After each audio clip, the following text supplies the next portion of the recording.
Now, jumping into the roles within the family. Now, again, this creates a very familiar role that we have here in the United States, where the father goes out to work, earns that bacon, mother stays home, tends to the kids.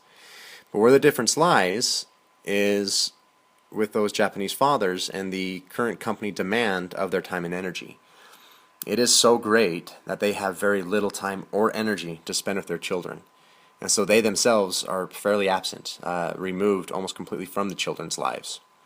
And so women are expected to handle that responsibility for raising children, overseeing the education, and it's very common for them to even manage all of the family's finances, which is putting a very heavy strain on Japanese women, and also a strain on the relationship between mother and the child, which brings up a very interesting dynamic with the mother-in-laws that are also living under that same roof.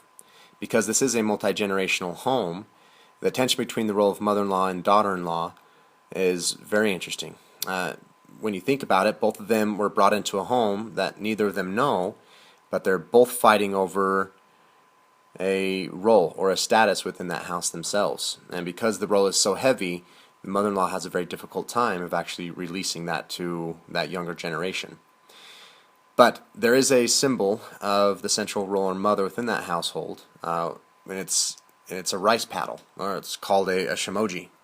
It's a kind of bamboo ping pong paddle that is used to stir rice as it's cooking, and then it'll be used to actually scoop it and feed it to the other members of the family.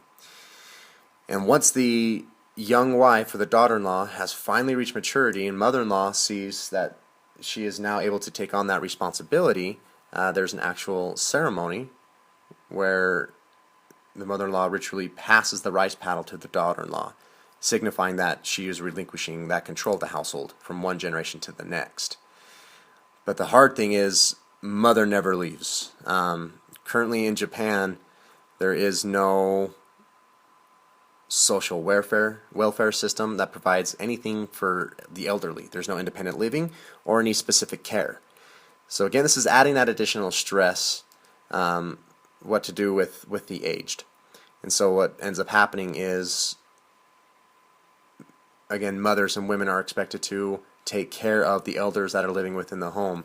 And more times than not, it is the elders of her husband, her in-laws, that she is required to take care of.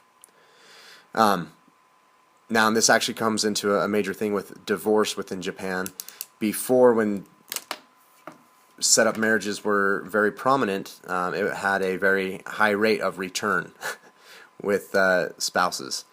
But ever since they've actually implemented more of a free choice, or a relatively free choice, the divorce rate has actually dropped down quite a great deal.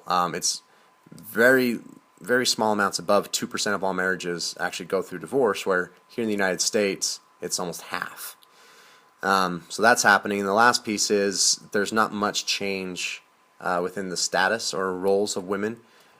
Because that demand is so great, the expectation is so large, the contemporary woman is stuck within a mold. And to be able to change her status is going against 200 to 300 years of rituals and of expectations.